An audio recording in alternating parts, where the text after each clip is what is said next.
Hey everybody, welcome to Mid-America Dirt. I'm Skip and I am pleased to be joined by Mr. David Vinson, Superintendent of Warner Public Schools. And I have been wanting to talk to you since I saw you guys roll up to the pits at Creek County almost a month ago now. How you doing today, sir? I'm doing great. Appreciate the opportunity to talk to you and talk about our program here at Warner. Absolutely. It's my pleasure because, like I said, when I saw you guys roll up, I'm like, man, I have got to talk to these guys and see what this is. I've never heard of it before. How did you get this started? Well, I've been in education for 27 years, and I've been a administrator for 21 years. Of that 21 years, I've been a superintendent here at Warner for 13 years, going on my 14th year. I grew up around racing. My dad raced whenever I was really little. We just kept going to races whenever he quit racing. And then whenever I turned 14, we built a home built car and I started racing at 14 and raced off and on for pretty much the rest of my life. I've sort of just raced off and on here or there, like most guys when finances made it available and then took times off whenever it was time to be responsible, raise a family and all that kind of thing. But I've always thought, as an administrator, you're always looking for opportunities for kids to just spark something, ignite something in them. And so as a school, we're really big here at Warner on starting programs for kids. We've started over the years, and some of them have come and gone, but we were a really small school that really didn't make a lot of offerings to over the last 13, now going on 14 years. We've added girls and boys wrestling. We've added Cherokee APT teams. We had bowling for a little while, for several years, and kind of ran its course. We've added choir. We didn't have choir before, and of course we've added the racing team. We've added a video production team that makes videos and runs our jumbotron that we installed at the football field and in the basketball gym. And so, outside of your normal ag education, normal band, or normal athletic scope, we try to create many opportunities for kids to engage and get involved, because one thing that we know as educators is the more kids are involved in something, they find a niche in school. Their grades go up, their attendance goes up, their behavior improves. I mean, it just helps the kid across the board. And I sat back for years on this idea of starting a racing team. One of the biggest reasons that I sort of sat on a long time was I knew that it would be a big ask, to a local school board. It's so outside the box of what anyone in a public school has done. But over the years, I'd been here a long time. I think I was in my 10th year here. I had watched the UNOH, the University of Northwestern Ohio. I'd seen, what they do at the collegiate level. And so I had kicked it around, had that conversation with my wife several times. And then one day, actually, I'll give credit to my wife. It was one day about 3 years ago, we were on our way home from school, and she mentioned a couple of junior boys that she had in Algebra 2 class. And she said, "You need to start that racing program." And I said, "What do you mean?" She said, "This is the type of kid that would excel in that racing program that you've always talked about." And I thought, "Well, are you serious?" She said, "Yeah, you definitely need to." And so that's where it really sort of took what I had talked about for a long time. That was kind of the push or the shove that I needed to go ahead and try to get it started. I went to the school board with a plan, explained it to them, and they were 100% behind it from the start. Wow. Initially, it kicked off with just me driving the cars because it was a safety factor of trust amongst the school board, trusting me to drive the car, and I wasn't going to, I've been in racing and around racing my whole life. My wife gets it. Something could happen in a race car Right. physically, and it's not going to come back against the school. So that was kind of where it initially kicked off. And then now that we've been running it for 3 years, we expanded the program. We now have a teacher that is taking over the majority of the driving of our cars, and I'm actually in the process right now as we speak of sort of taking myself in the vacuum, kind of pulling myself away from the program a little bit because it needs to grow just like our other programs that we've started here. And I don't want this program to ever become just a program as long as I'm here. So by the time that I retire, I plan to retire from Warner Public Schools if everything goes that way. And when I do retire, this is a program that I want to see continue. And so to ensure that it's at that place when I do retire, I'm starting to kind of pull back and push it forward into some other people's hands. Now, this whole time that you were thinking about getting this started, were you still racing, or had you stepped back from racing? I had raced off and on. I had my own. The last time I actually had my own cars, you got to remember, I started. I'm old.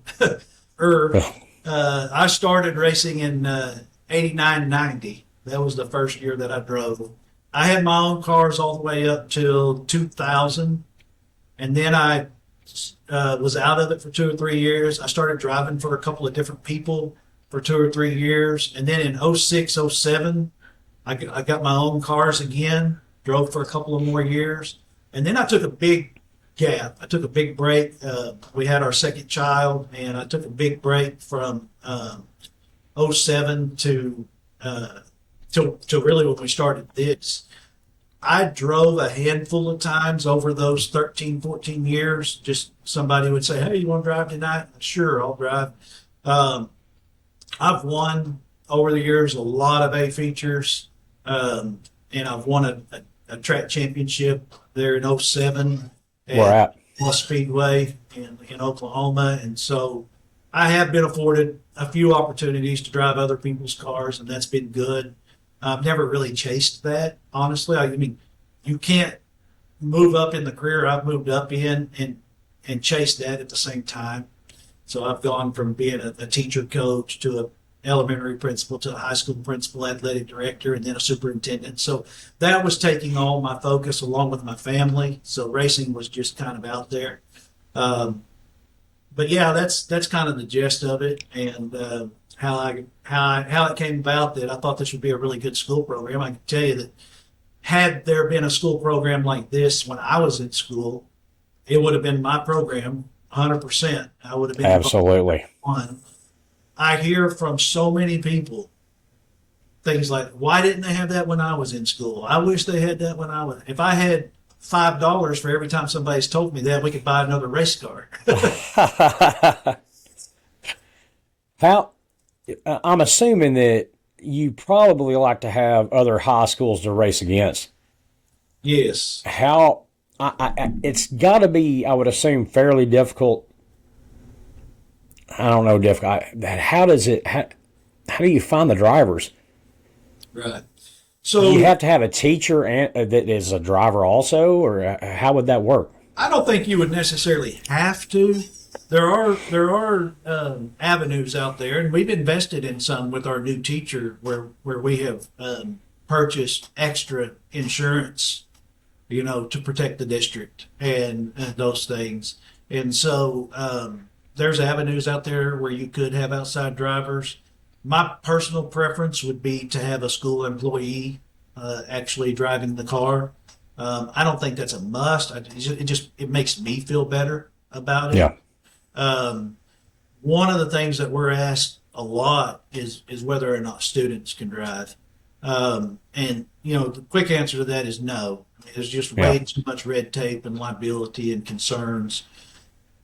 I always tell people if we can ever get to the point that we have enough schools with school race cars, I think that's when we could start to investigate letting students drive only against each other. So if we had a high school class of factory stops that was 10, 11, 12 high school owned cars with high school student drivers that were all covered by the extra insurance and whatnot, I really think that could work. But I tell people all the time, just letting a student drive a school car against all the other men and women that are out there on the track would be like taking our football team and letting them play against a semi-pro team. And everybody would think that we were nuts if we did that. Well, it's the same thing. Yeah, I mean, those guys are out there racing for money and points, so. Yes. Yeah. And, it can get really, the frustrations in racing can obviously run high at times, and we work and try really hard to try to stay out of that. We're racing hard out there with everybody else, but it's just a difficult navigation sometimes. Yeah. Are you making any headway with getting anyone else to have this program? We are. I'm excited to be able to tell you today. The timing was great. Last year, we were visited by 6 schools that were looking at our program with the hopes of starting. We've had 2 or 3 of those schools actually get it approved by their school board to move forward with trying to start a program. That's where some of them have stalled out, because we were able to get it rolling because I knew about racing, the ins and outs. Right. A lot of the superintendents don't know the ins and outs. And so without that local support, somebody that knows how to get it off the ground, it can be difficult, even if a superintendent wants to get it off the ground. But I am excited to announce, and I'll use their name out here just so we can go ahead and get their name out there, Colcord Public Schools up there in Colcord, Oklahoma. Right by me. Right by you. They are in the process of, they've been working with the team and getting things rolling, and they are going to, they were actually donated a car to go race and be their team car, and their first race will be this Friday night at Arrowhead Speedway. Well, that is pretty cool. They'll be racing with a decked out Colcord Public Schools car. They have a school employee that has been in and around racing all the time, that's going to drive it. And they'll be racing, I believe it's in the pure stock class at Arrowhead Speedway this coming Friday night. Well, good deal. Yeah, good deal. That's great news. I think that's a step in the right direction. If we can get more and more, and I don't really care what kind of car we all settle on, but if we could get 10 or 12 schools to settle on a version of car that we could all keep about the same, then we could start this high school racing series that could move from track to track. And absolutely, that sounds awesome. I mean, it really does. I mean, that would be really, really cool. Really cool. And that's been the goal all along. I know there's been a few naysayers out there that I'd like to, just take a moment to address, that we're like, when you race as long as I have, you get some people that like you, some people that don't. There were a few people that's like, well, Mr. Vinson, boy, he's smart. He figured out a way to have his own race car and let the school pay for it, and that kind of thing. But all along, I mean, that was the way to get it going. All along, I've wanted what's happening now, and that's a progression of, stepping out of that seat, getting more schools involved, and eventually getting to the point that we can have this high school series. I see no reason why racing can't be the next high school sport in Oklahoma. I totally agree with you. I mean, I told you this when I talked to you the first time, and I mean, just, like you talked out earlier in this conversation. I mean, I would have had this when I was in high school, and it would have just been amazing. I mean, and to have competitions with each other, other schools at tracks doing it. I mean, man, it's just that sounds great. It really does. Yeah, it would be an amazing deal. We could have a state championship, keep points all year, maybe 10 or 12 races over the course of a racing season. Heck yeah. I'd love to hit as many tracks as we can. Our students have been to 7 different racetracks in the 3 years, because they have to think. Every time we go to another track, it's a setup change, it's a gear change, it's a different environment, and it just keeps it moving and keeps it happening on the race car. Yeah. Have you had any interest from like other states, like surrounding states? Anyone? I've been contacted by some people in Texas and some people in Missouri that are trying to start programs. And I think some of them have actually gotten off the ground a little bit. But yeah, the interest is definitely out there, and I look forward to it growing. Now, How do you fund your race team?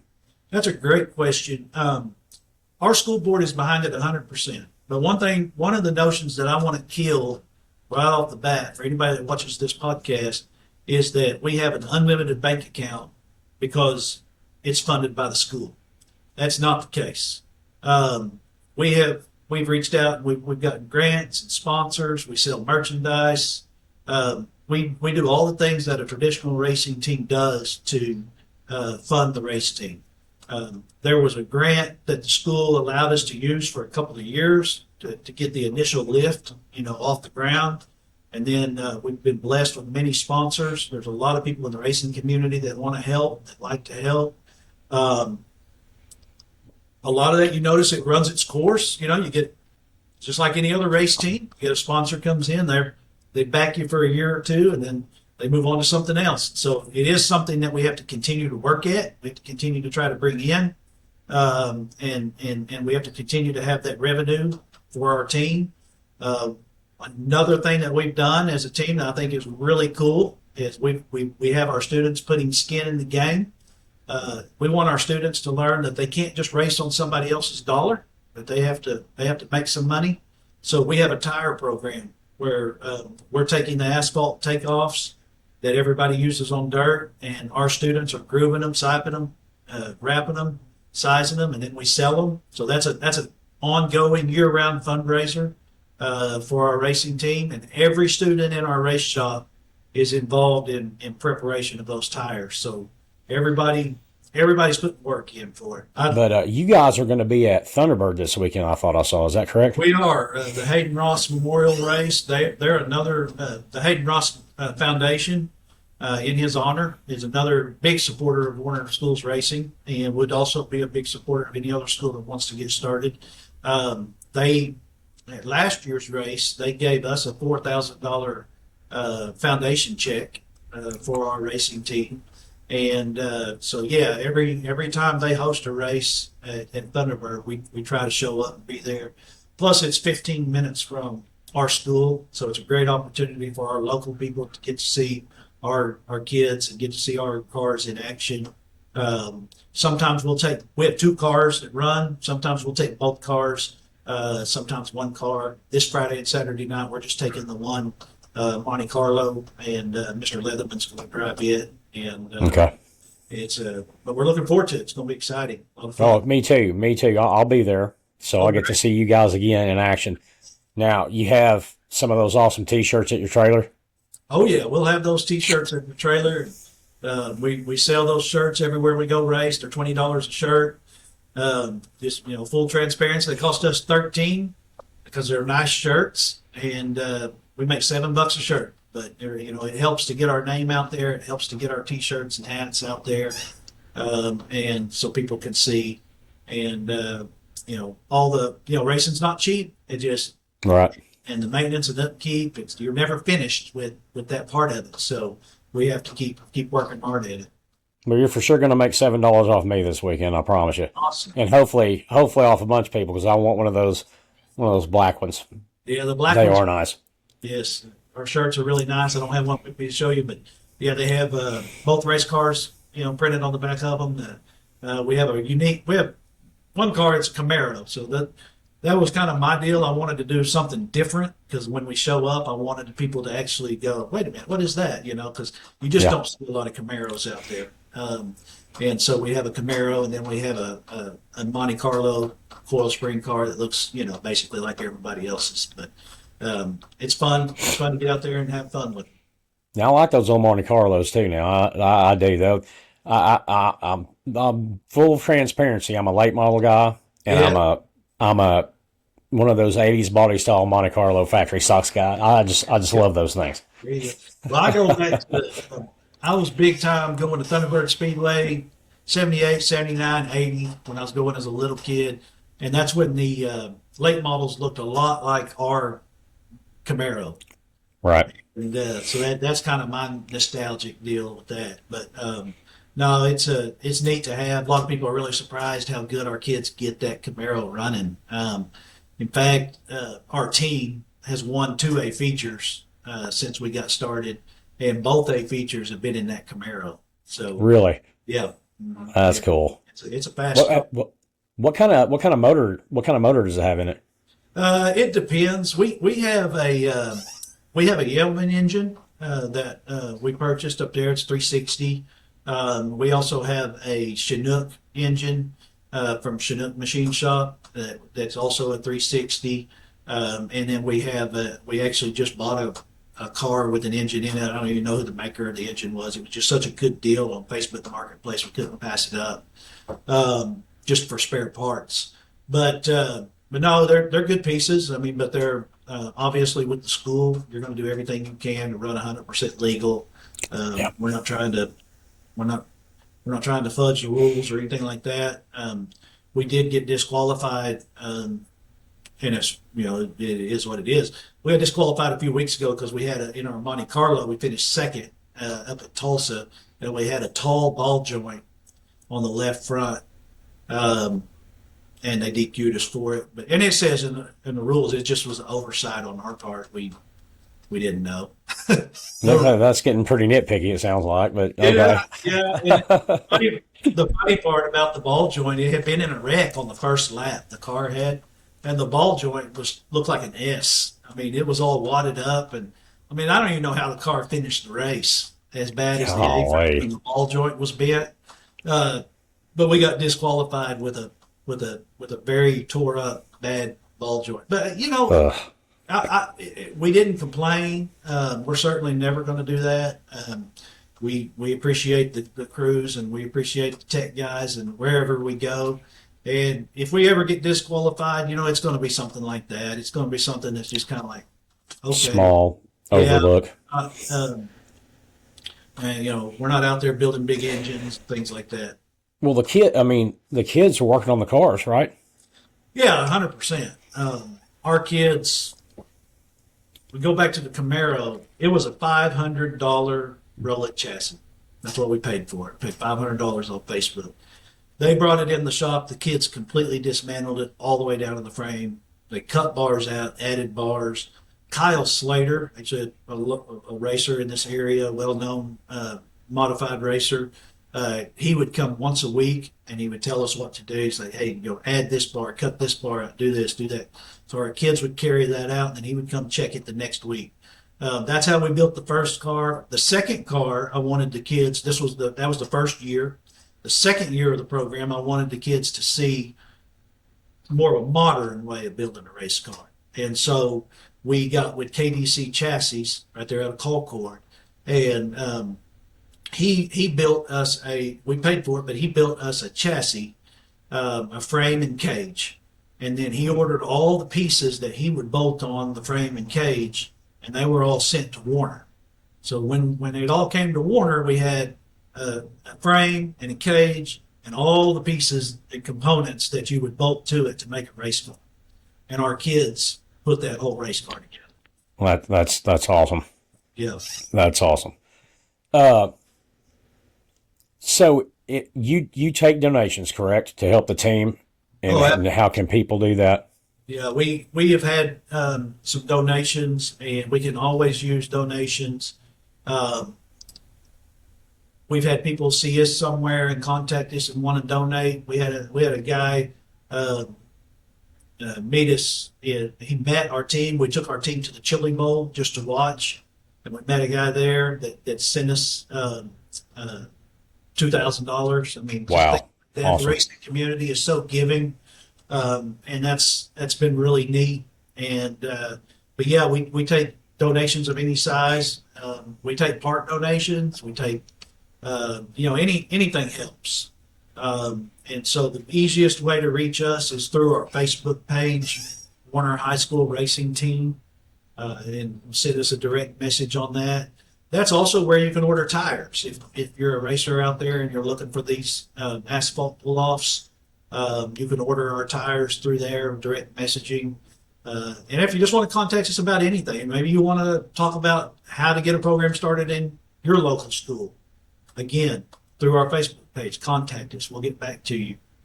Okay, and I'll put all those links in the description so people can see this. And hopefully, guys, everybody watching, let's get these guys enough donations that they can add a late model to the stable. That would be pretty darn cool. Yeah. Actually, my vision for the high school racing team, the high school racing series, if we ever got more schools, I think that the older late model chassis ran on asphalt pull-offs, a stock model like a crate engine, 602 crate engine. Yeah. You know, for $10,000 or $11,000, you could just really get some very competitive, Absolutely. fun cars. And the reason I say the old late model chassis is because you can pick those up a dime a dozen, just all over the place. But the adjustments that the kids would have to make on them, but on every corner of that car is things to learn, and so that would be a neat package for it. So maybe one day. We'll see. Maybe one day. Hopefully here soon, man. I want to see that. I'd like to see that next season. Yes. So hopefully we can help out with that. And listen, I know you're super busy. I will link all of your stuff in here in the description. And let me tell you one last cool fact for your audience. We have 220 kids in our high school. This year, going into this year, now we probably won't be able to put them all in, but we had 49 kids out of 220 put in for the racing class. Wow. That's how important. I mean, we have more kids trying to get in racing class than we have playing high school football. Holy cow. That's awesome. It is. So you do need some more chassis over there we do. to mess around with. You do. Yeah. Wow, that is awesome. But I listen. Part two, we're going to have a part two sometime. Let's do it. And I need to talk to your driver sometime too. So hopefully Luke's watching this, and Luke Leatherman, he's our new program I can talk to him. Driver. And like I said, I'm sort of backing off. Obviously it's still something I'm going to be involved with, but I'm trying to create more involvement from a distance. Don't get too far away from it now. You've got to be one of the world's coolest superintendents. I mean, you have to be.